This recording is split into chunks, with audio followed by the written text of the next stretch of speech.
Good morning all of you.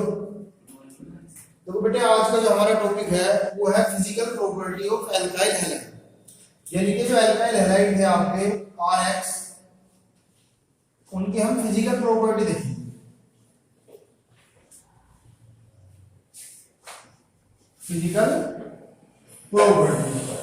Physical property में ये जो RX है, नंबर 1 देखो, जो लोअर एल्काइल हैलाइड है, कैसे है?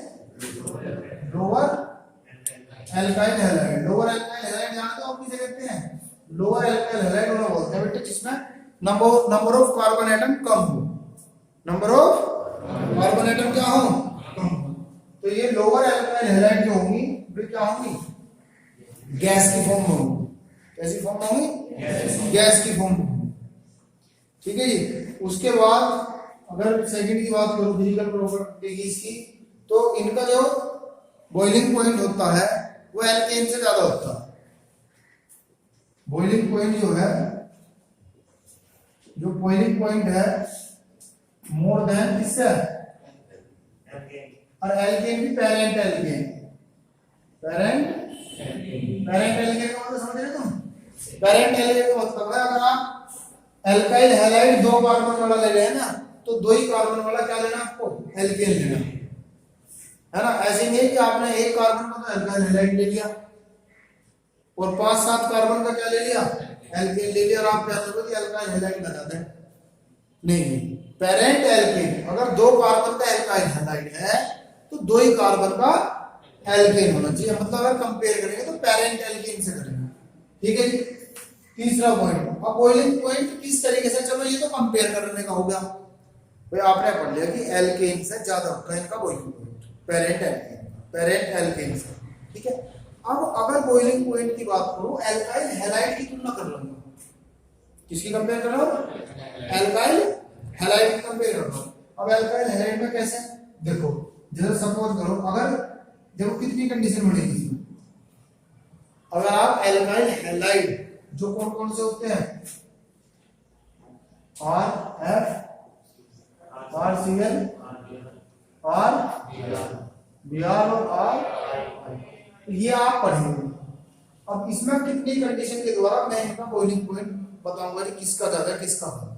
सबसे पहले मैं बताऊंगा सेम एल्काइल ग्रुप के लिए। अगर सेम एल्काइल ग्रुप है तो बॉइलिंग पॉइंट किसका ज्यादा होगा? जिसका मास क्या है?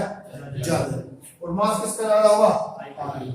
तो ये जो ऑर्डर बनेगा सेम एल्काइल ग्रुप के लिए बेटे, जो आपका ये बनेगा RCl और RF। ठीक है। RiRBr RCl RF। तो इसमें जो है ये आपको ऑर्डर बनेगा। तो सेम एल्काइल ग्रुप, इस चैप्टर को बहुत अच्छे से समझ लेना चलना, ये बहुत इंपॉर्टेंट चैप्टर है। और ये जो 4-5 चैप्टर है, एक तो halo alkane and hello arene, और इसके बाद का जो चैप्टर है अल्कोहल ईथर फिनोल, और इसके बाद का जो चैप्टर है एल्डिहाइड कीटोन। ठीक है जी। और कार्बोक्सिलिक एसिड, उसके बाद में जो नाइट्रोजन कंटेनिंग कंपाउंड, ये 4 चैप्टर ऐसे हैं, ये आपस में जुड़े हुए हैं, है ना। सब में रिएक्शन बेस है। तो इन्हें आप अच्छे से समझ चलना, और अच्छे से समझने का बस यही है, जो भी मैं पॉइंट बताता जा रहा हूँ उसे अच्छे से समझना। और अगर जितने ज्यादा से ज्यादा तुम इसमें क्वेश्चन करोगे उतने ज्यादा आपके समझ में ज्यादा आना। हर चीज को आप पूछोगे ऐसा क्यों हो रहा, जो भी मैं चीज आकर समझा कर चलूंगा। ठीक है जी। तो ये तो सेम एल्काइल ग्रुप के लिए होगा। और अगर एल्काइल ग्रुप सेम ना हो, सेकंड क्या मैं कह रहा हूं, सेम हैलोजन है। क्या है जी? अगर सेम हैलोजन है तो फिर कैसे करेंगे? तो ये अगर सेम हैलोजन है तो जिसका एल्काइल ग्रुप बड़ा होगा उसका बॉइलिंग पॉइंट क्या होगा? ज्यादा। मैं तुमसे कहना हूं कि C3H7Cl, C2H5Cl और CH3Cl, तो एल्काइल ग्रुप तो सेम है। लेकिन जो हैलोजन ग्रुप क्या है? सेम है भाई। Cl क्या है? सेम है। अब कौन अलग है? CH3 C2H5 alkyl group. तो जिसका एल्काइल ग्रुप बड़ा होगा उसका बॉइलिंग पॉइंट क्या होगा? ज्यादा होगा। तो 2 कंडीशन। अब तीसरी कंडीशन ये बनेगी बेटे, नंबर ऑफ कार्बन एटम भी सेम है और हैलोजन ग्रुप भी सेम है। थर्ड कंडीशन में हमने क्या ले लिया? सेम तो हेलोजन ग्रुप है, सेम हेलोजन ग्रुप जो भी दे रखा आपने, and same number of carbon atom. तो अब कैसे करूंगा जी? अब आप ये देखेंगे जो ओपन चेन होती है जिसका एरिया ज्यादा होगा, जिसका एरिया ज्यादा होगा उसका बॉइलिंग पॉइंट क्या होगा? ज्यादा होगा। और जिसका एरिया कम होगा उसका बॉइलिंग पॉइंट क्या होगा? कम होगा। ठीक है जी। अब होगा क्या? जैसे कि अब ये है, सपोज करो CH3 CH2 CH2 CH2Cl ये है, ठीक है। एक इसकी चलो मैंने इसी ऑर्डर में करके लिख रहा हूँ इसको, CH3 एक एरिया, ठीक है। और फिर CH3C CH3Cl,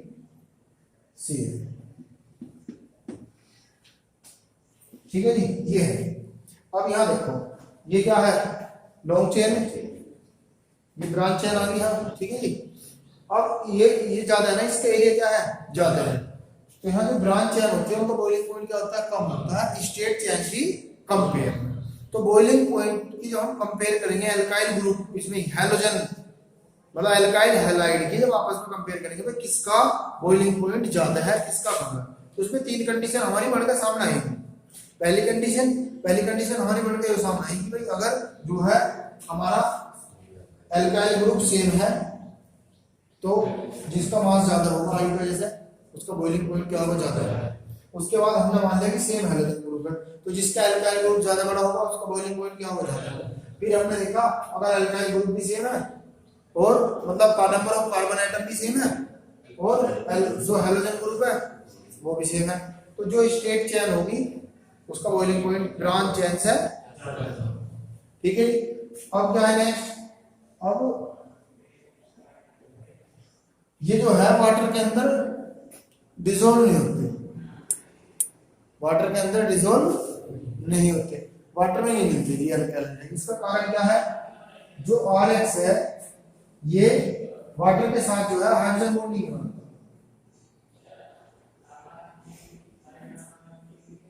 do not form hydrogen bonding with water. देखो एक क्वेश्चन पूछ रहा हो कि जो एल्काइल ग्रुप, देखो एल्काइल हैलाइड है इसके अंदर आयन भी बढ़ते हैं, ये पोलर कंपाउंड है। कैसा कंपाउंड है? पोलर कंपाउंड है। पोलर कंपाउंड होते हुए भी ये वाटर के अंदर डिसॉल्व नहीं है। क्वेश्चन आता है एनसीईआरटी में है। Alkyl group alkyl halide polar nature है लेकिन फिर भी वो वाटर के अंदर डिसॉल्व नहीं होता, तो आप क्या बोलोगे? ये वाटर के साथ हाइड्रोजन बॉन्ड, ठीक है जी। ये इसका रीजन था। तो ये क्या सारी इसकी फिजिकल प्रॉपर्टी थी। अब हम इसकी केमिकल प्रॉपर्टी पढ़ेंगे। हाँ एफ बनाता है वो एक्सेप्शनल केस है, केवल एफ बनाता है। तो आप ये कह सकते हैं कि ये जो है ये तो वाटर के अंदर डिसॉल्व होगा लेकिन ये बहुत विस्फोटक होता है भाई, फ्लोरीन जो है एक्सप्लोसिव होता है तो इसे हम वैसे नहीं रिएक्शन किसी के साथ कराते। इसको तो अगर हम बनाते भी तो है ना तो हम इसे वैसे नहीं बना सकते, इसे तो हमने स्वार्ट्ज रिएक्शन से बनाया था बस, तो इसके लिए स्पेशल रिएक्शन यूज हुई थी। अगर आप कहीं वैसा आधार बनाने के लिए कहीं भी तो आप इसे नॉर्मल रिएक्शन से बना सकते हैं, वहां आपको स्वार्ट्ज रिएक्शन का ही यूज करना पड़ेगा। ये एक्सप्लोसिव होते हैं, हर किसी से बढ़ते हैं, तो विस्फोट होने का खतरा जहाँ प्रयोगशाला में बनाते हैं लैब में वहां बड़ा खतरा रहता है। तो इस वजह से इन्हें तो वाटर के अंदर वैसे ही मिलाते हैं, इसकी रिएक्शन भी नहीं कराते ज्यादातर किसी के साथ भी, इसकी रिएक्शन नहीं कराते जी। अभी जो एक टॉपिक था क्लोरोफ्लोरोकार्बन हट गया हो, वहां ये सारी चीजें हम पढ़ते तो डायरेक्ट वे में तो किसी से रिएक्शन भी नहीं करते जल्दी से, फ्लोरीन का कंपाउंड होता है। तो इन्हें नोट देखना आप एक बार, फिर जो है हम इसकी केमिकल प्रॉपर्टी करेंगे। तो एक्सप्लोसिव नेचर होने के कारण हम इसे वाटर में डिसॉल्व नहीं करते, वरना ये हाइड्रोजन बॉन्डिंग बना सकता है।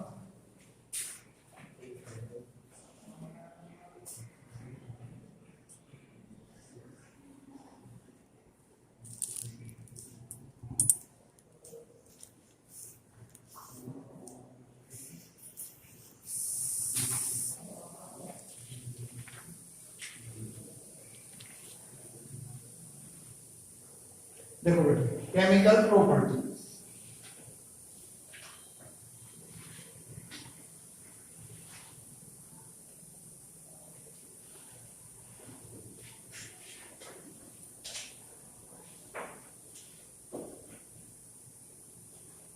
केमिकल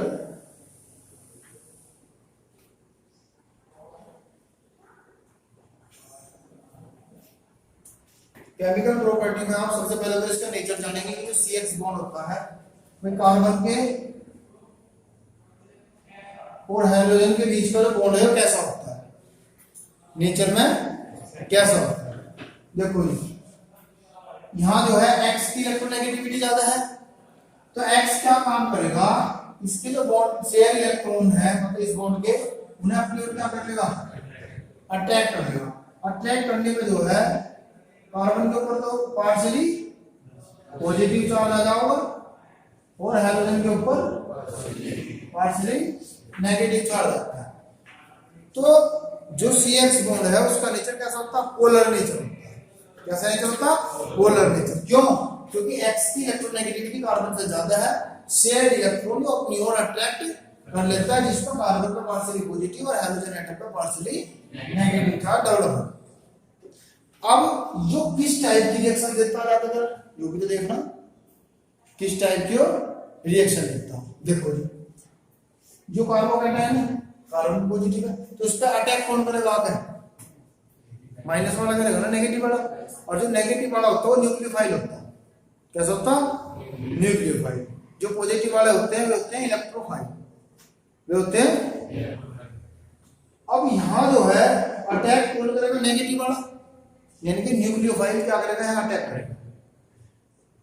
इसमें से एक चीज हट रही है ना भाई, जब X हटेगा तभी तो दूसरा नेगेटिव वाला रिएक्शन करेगा ना, कैसे X हटेगा दूसरा नेगेटिव वाला रिएक्शन करेगा। जैसे सपोज करो ये रिएक्शन है C2H5Cl प्लस H+KOH, ठीक है जी।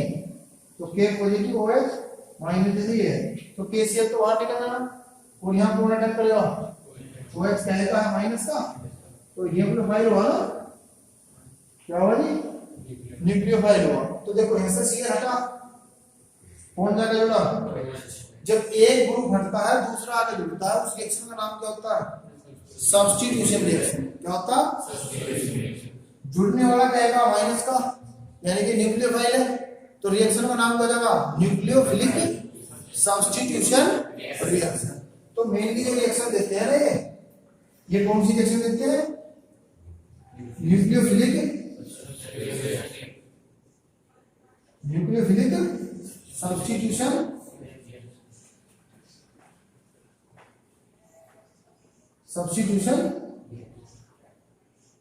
रिएक्शन।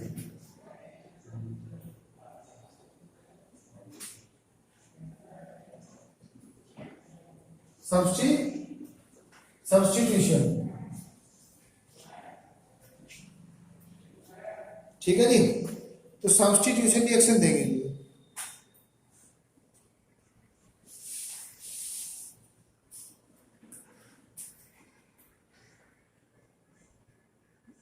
सब्स्टिट्यूशन। अब क्या होगा, सब्स्टिट्यूशन न्यूक्लियोफिलिक सब्स्टिट्यूशन रिएक्शन क्या होगी, अभी तो बताया मैंने। देखो यार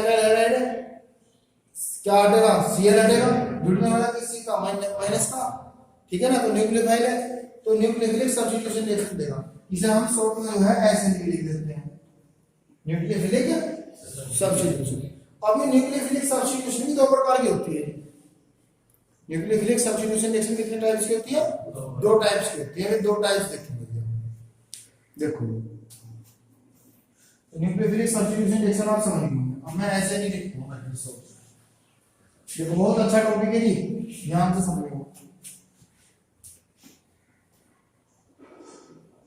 SN दो टाइप की रिएक्शन होती है, SN1 और SN2।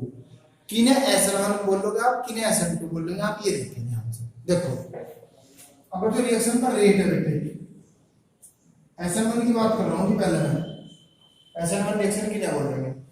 अगर रिएक्शन का रेट जो है डायरेक्टली प्रोपोर्शनल होता केवल रिएक्टेंट की कंसंट्रेशन, केवल रिएक्टेंट की कंसंट्रेशन के अगर डायरेक्टली प्रोपोर्शनल है तो हम कह देंगे क्या SN1 रिएक्शन या यूनिमोलिकुलर रिएक्शन। इसे हटा दो चलो, यूनिमोलिकुलर रिएक्शन। कोई भी रिएक्शन हो रही है, जैसे आप सपोज करो मैं ये रिएक्शन लिख रहा हूं भाई RX प्लस, ठीक है, तो क्या बनाएगा RNU plus X minus NU का मतलब समझ रहे, न्यूक्लियोफाइल, शॉर्ट में क्या लिख दिया जाए NU लिख दिया, न्यूक्लियोफाइल। अब यहाँ भी तो देखो कोई भी रिएक्शन तो ये है।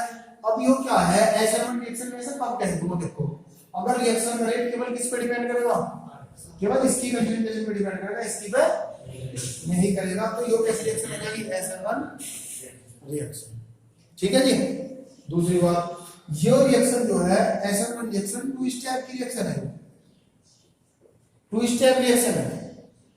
ठीक, टू स्टेप रिएक्शन कैसे है देखो, मैंने एल्काइल हैलाइड ले ली टर्सरी, वो बताऊंगा टर्सरी क्यों लिया, ये ले। अब क्या है, चलो मैंने इसमें न्यूक्लियोफाइल, तुम्हारे मन में आ रहा होगा न्यूक्लियोफाइल मैंने ले लिया जैसे,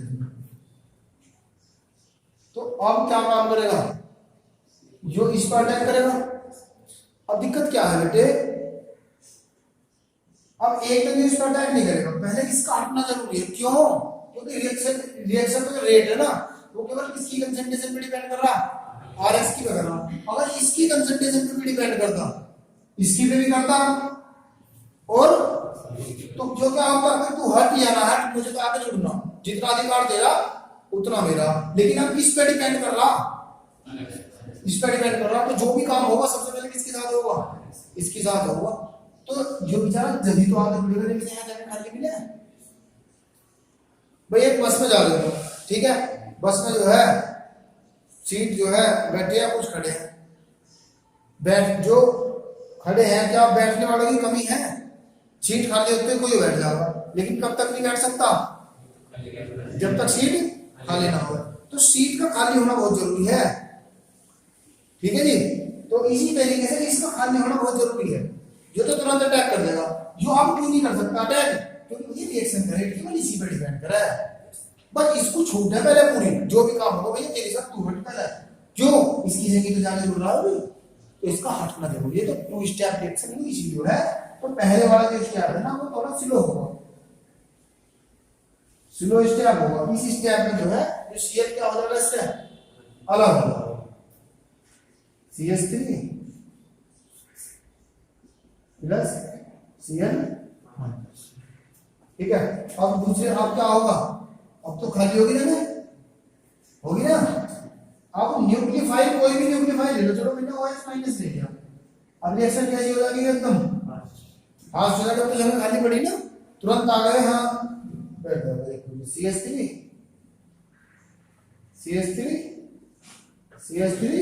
OH, बढ़िया जी। तो SN1 रिएक्शन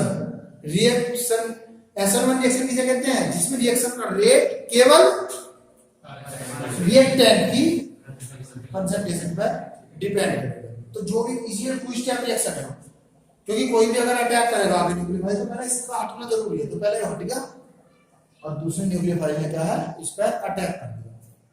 अब एक क्वेश्चन हो रहा था कि ये जो SN1 रिएक्शन है तो टर्सरी यौगिकों में क्यों होगा, जैसे यो कह रखी क्यों नहीं है। देखो भाई केमिस्ट्री में एक वर्ड है, सारी केमिस्ट्री उसी के आसपास घूमती है, स्टेबल। हर जगह तुम्हें स्टेबल देखना। जब इनऑर्गेनिक केमिस्ट्री पढ़ते थे तब हम देखते थे ऑक्टेट कंप्लीट है नहीं है, उससे स्टेबिलिटी चेक करते थे, या हाफ फील्ड सबसे हाफ फील्ड या फुल फील्ड है उससे चेक करते थे स्टेबिलिटी। लेकिन भैया ऑर्गेनिक केमिस्ट्री में स्टेबिलिटी जो है ना वो इंडक्टिव इफेक्ट हुआ और रेजोनेंस हुआ, ठीक है जी। मेनली ये दो इफेक्ट है, इनसे हाइपर कॉन्जुगेशन हुआ। ये मेनली तीन इफेक्ट है, इंडक्टिव इफेक्ट, रेजोनेंस और हाइपर कॉन्जुगेशन। इनसे पता चलता है स्टेबिलिटी। तो आप जब भी कोई काम करेंगे केमिस्ट्री के अंदर रिएक्शन करेंगे तो वहां स्टेबिलिटी को जरूर देखेंगे। अभी मैंने आपको पहले ही पढ़ाया था, ये टर्सरी कार्बोकैटायन है जो ज्यादा स्टेबल होता है, जो क्या होता है स्टेबल है ना। ड्यू टू प्लस आई इंडक्टिव इफेक्ट बताया था ना, तीन प्लस आई ग्रुप जुड़ रहे, जो इधर से जाओगा वो इधर से, जो इधर से, तीनों जाके इस कार्बन के इलेक्ट्रॉन पर जो पॉजिटिव चार्ज है कार्बन को से बिल्कुल क्या करते हैं, न्यूट्रल कर देते हैं, ये स्टेबल हो गया ना। और रिएक्टिव तो तब होता है जब इसमें ज्यादा प्लस होता, जो भी माइनस का पास हो जाता तुरंत एकदम पकड़ लेता।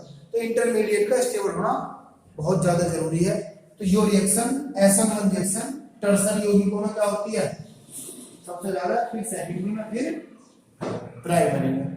ठीक है बेटे, SN1 रिएक्शन वो तुमसे पूछने लगे, मुझे बताइयो इसमें SN1 रिएक्शन फास्ट हो, वो कहता है एक तो यो है और एक इसमें हो गया, दोनों की एक ही है। उनको इसमें SN1 रिएक्शन फास्ट होगी, इसमें फास्ट होगी, कौन से में फास्ट होगी, इसमें फास्ट होगी। तो ये क्वेश्चन एक नंबर में पूछ लेता हूं कि SN1 रिएक्शन किस में फास्ट होगी, तो भैया किस में फास्ट होगी, टर्सरी में सबसे फास्ट होगी। ठीक है, तो ये कारण है। तो ये हमारी क्या हुई, SN1 रिएक्शन, समझ में आ गई। रिएक्शन का रेट केवल रिएक्टेंट की कंसंट्रेशन पर डिपेंड है। बॉन्ड ब्रेक हुआ ना, Cl की इलेक्ट्रोनेगेटिविटी ज्यादा है, Cl ने अपनी तरफ इलेक्ट्रॉन को कर लिए, बॉन्ड ब्रेक करना था भाई, कार्बन से ज्यादा इलेक्ट्रोनेगेटिविटी है ना भाई, न्यूक्लियोफाइल का अटैक भी तो कराना, पर न्यूक्लियोफाइल का अटैक भी तो करेगा, तो एक्स्ट्रा हटेगा ना। न्यूक्लियोफाइल तो है नहीं सर, सिलो वाली में, इसमें सिलो वाली में तो अभी कहां न्यूक्लियोफाइल का अटैक करेगा भाई, पहले जो तो हमने यहां दिखा दिया था एक लाइन में, ये x का हटेगा तो तभी तो एनिन जुड़ेगा, या x जुड़ा रहने दो, एनिन को तो भी जुड़ जाएगा भाई, यो थोड़ी जुड़ेगा जो। हाँ, अगर रिएक्शन का रेट इस पे भी डिपेंड करे और इस पे भी डिपेंड करे, तो फिर तो इसका हटने का इंतजार ना देखे। पता क्यों भाई, तेरा भी उतना ही अधिकार है और मेरा भी उतना ही अधिकार है। रिएक्शन का रेट तेरे भी डिपेंड नहीं कर रहा और मेरे पे भी इतना ही कर रहा, लेकिन यहाँ किस पे डिपेंड करना, केवल इसमें। तो यो नहीं कर सकता कुछ भी अभी, पहले जो भी काम होगा सारा इसके साथ होगा। तो पहले क्या होगा, पहले Cl हटेगा, तब दूसरा न्यूक्लियोफाइल जो है तो ताप में रखा था पहले जुड़ने के लिए, तब जाके जुड़ेगा। तो SN1 रिएक्शन दो स्टेप होते हैं, पहला स्टेप स्लो होता, दूसरा स्टेप कोई दिक्कत हो तो क्लियर है। ये मॉलिक्यूलर रिएक्शन जो है, हाँ ये मॉलिक्यूलर बन रहे हैं, हाँ जी, और x की वैल्यू एक हो जाएगी और ये न्यूक्लियोफाइल है ना उसे समझ जोड़ो, यूनिमोलिकुलर, इसका ऑर्डर एक है रिएक्शन का, SN1 जो लिखा हुआ है इसका ऑर्डर 1 है, क्योंकि यहाँ देख, यहाँ अगर किसी वजह से कि रिएक्टेंट की कंसंट्रेशन केवल एक पर डिपेंड कर रही है, इस वजह से बना है। और जो 2 होगा ना SN2, वो उस वजह से होगा कि रिएक्शन का जो कंसंट्रेशन है वो दोनों पे डिपेंड करेगी, रिएक्शन का रेट दोनों की कंसंट्रेशन पे डिपेंड करेगा, न्यूक्लियोफाइल के भी करेगा, यहाँ से भी करेगा। SN1 रिएक्शन में इस पर डिपेंड नहीं करता, इस वजह से 1 लिखा, केवल एक पे डिपेंड करेगा। और जब 2 लिख दूंगा तो 2 पे डिपेंड करेगा, तो इस वजह से वो 1 और 2 का मतलब यहाँ क्यों है। ठीक है जी, देखो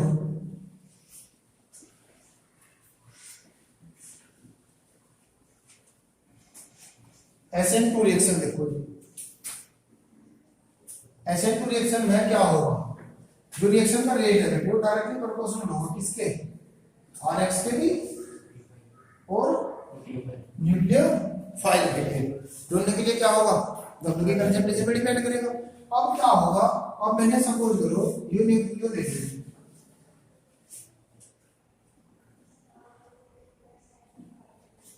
अब हमने ये Cl ले लिया और न्यूक्लियोफाइल का अटैक कर दिया, चलो OH माइनस लिया, ठीक है, रिएक्शन का।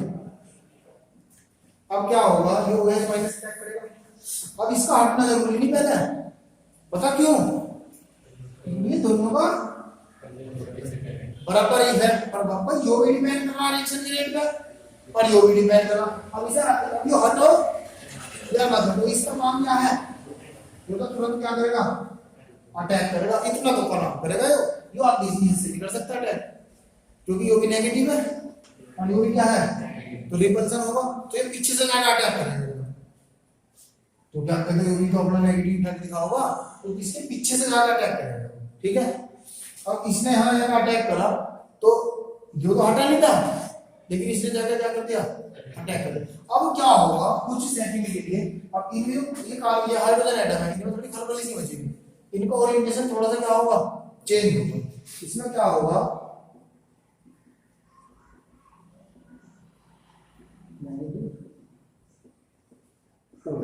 ये बढ़िया, ये ट्रांजिशन स्टेट,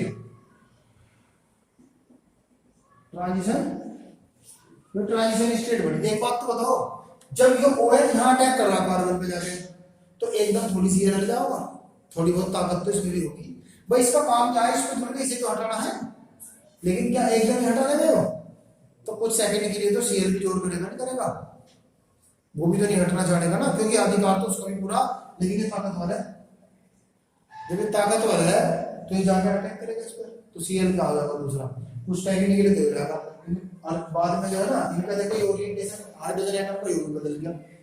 अब क्या होगा, कुछ क्या होगा देखो, OH H H और Cl, ये बन गया। अब क्या होगा, यहाँ Cl हो अलग, एक स्टेप रिएक्शन ये हो, ये ट्रांजिशन स्टेट है, कुछ ही सेकंड के लिए बढ़ती है, कभी से दो स्टेप रिएक्शन क्या करो, इंटरमीडिएट कंपाउंड है वो, ठीक है ना, एक स्टेप की रिएक्शन है, तो ये बढ़िया दिया हमारा। अब इसमें क्या है, इसमें जो ये तुमने एटम ये रखा है एटम, इनको ओरिएंटेशन क्या होगा, चेंज होगा, जबकि जो SN1 में लिया था उसमें चेंज नहीं होता, ये इन दोनों में अंतर है, तो ये हाँ इस तरीके से बन जाता। अब इसमें एक क्वेश्चन आया, यो CH3Cl प्राइमरी तो है, प्राइमरी अल्काइल हैलाइड नहीं है CH3Cl, बेटे Cl जिस कार्बन से जुड़ रहा है वो कार्बन और कोई कार्बन से थोड़ी जुड़ रहा है, हाइड्रोजन में देखियो टर्सरी मतलब क्या है, लेकिन वो Cl इस कार्बन से जुड़ रहा है तो ये तीन हो गए, तो भैया कार्बन देखा जाएगा कितने कार्बन से जुड़ रहा है, तो ये क्या है, प्राइमरी है, प्राइमरी में क्यों होगा रिएक्शन SN2 रिएक्शन प्राइमरी में क्यों होती है SN2 रिएक्शन, उसका कारण क्या है, देखो एक बात तो इसे अटैक करने के लिए जगह नहीं चाहिए। अगर आपने जो है CH3 ले लिया तो भीड़ नहीं होगी, तो भीड़ होने के लिए OH की जगह नहीं मिलेगी अटैक करने के लिए, तो हिंड्रेंस इफेक्ट के कारण, किसके कारण, हिंड्रेंस इफेक्ट के कारण, हिंड्रेंस इफेक्ट के कारण, बल्कि ग्रुप के कारण, किसके कारण, बल्कि ग्रुप के कारण, भीड़ भाड़ के प्रभाव के कारण न्यूक्लियोफाइल अटैक नहीं कर पाएगा, इसलिए SN2 रिएक्शन प्राइमरी में, सेकेंडरी में और टर्सरी में, इस वाले ऑर्डर में, समझ गए। SN2 रिएक्शन प्राइमरी में क्यों बढ़िया है, क्योंकि इसमें जो है ना बल्कि ग्रुप नहीं रिएक्टिव, हिंड्रेंस इफेक्ट नहीं होता इसमें, भीड़ भाड़ नहीं लगती, इन H को मतलब सोचे लोग ये भीड़ करेंगे, इनको कुछ भी ना है, तो बैलेंस ही पूरी कर रहे हैं, मान लो बस, यहाँ तो खानी पड़ी है सारी इसकी, तो समझ रहे नहीं, कभी ना कभी H की जगह CH3 तो लगाना है, तब भी वही काम है, नहीं वो इसकी स्ट्रक्चर इस तरीके बनेगी, बल्कि ग्रुप से घिर जाओगे तो उसे जगह नहीं मिलेगी, समझ रहे नहीं। बोर्ड पे मतलब सोचिए हम लोग बोर्ड पे तो बना देंगे, बोर्ड पे तो जगह दिवा दूंगा मैं, तो बोर्ड पे थोड़ी ना होता है, तो प्रैक्टिकली देखा गया है, तो ज्यादा बल्कि ग्रुप आ गए, इसे जगह नहीं मिली अटैक करने के लिए, इधर से कर नहीं सकता अटैक, ठीक है जी। तो इस वजह से SN2 रिएक्शन प्राइमरी में सबसे ज्यादा फास्ट होती है, फिर और सबसे कम ना के बराबर टर्सरी में। अगर न्यूक्लियोफाइल भी तो इसे Cl को हटा देगा, हाँ जी, न्यूक्लियोफाइल भी नहीं बेटे इस तरीके का न्यूक्लियोफाइल नहीं, तो ये तो जो है ना ये तो हटेगा ही, जो तो शेयर इलेक्ट्रॉन लेगा, जो है ना इसकी खुद इस जगह इस पर जाकर अटैक करेगा ना, तो इसकी खुद इसकी कैपेबिलिटी क्षमता इतनी होगी कि इसे हटा देगा, इसी तरीके का इलेक्ट्रो जो न्यूक्लियोफाइल है वो इसी तरीके का अटैक करेगा जाकर, ठीक है ना।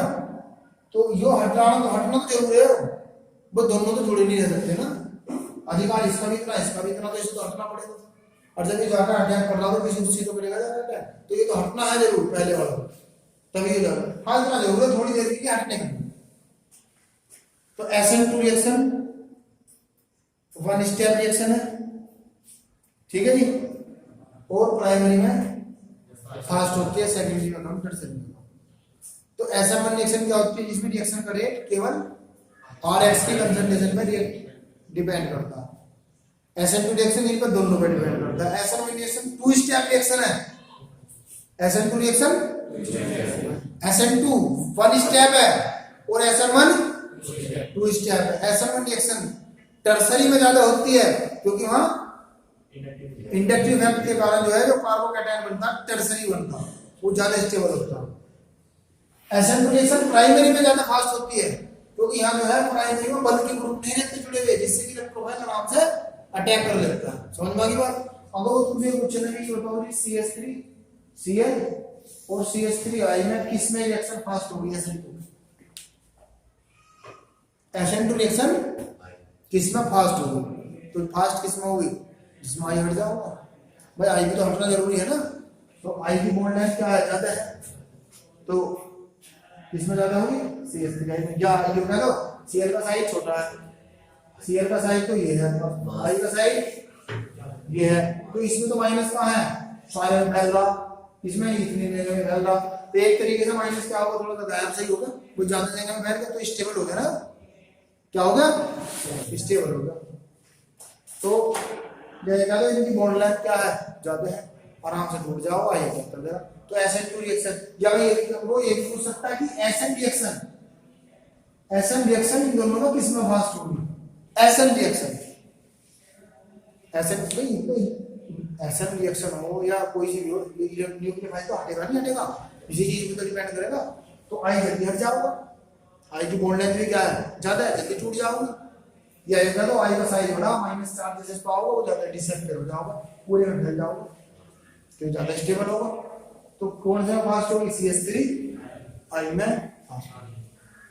तो इसके बहुत सारे क्वेश्चन में एनसीईआरटी में मिलेंगे करने के लिए कि भाई किस में SN1 फास्ट होगी, किस में SN2 फास्ट होगी, कम से कम 8-10 क्वेश्चन में जरूर मिलेंगे। तो आप उन्हें अच्छे से नोट कर लेंगे, अच्छे से समझेंगे, अच्छे से करेंगे, कोई दिक्कत होगी पूछ लेंगे। तो हमारा बेटे आज का जो है न्यूक्लियोफिलिक सब्स्टिट्यूशन रिएक्शन का जो टॉपिक है वो खत्म हुआ, SN1 और SN2। ठीक है।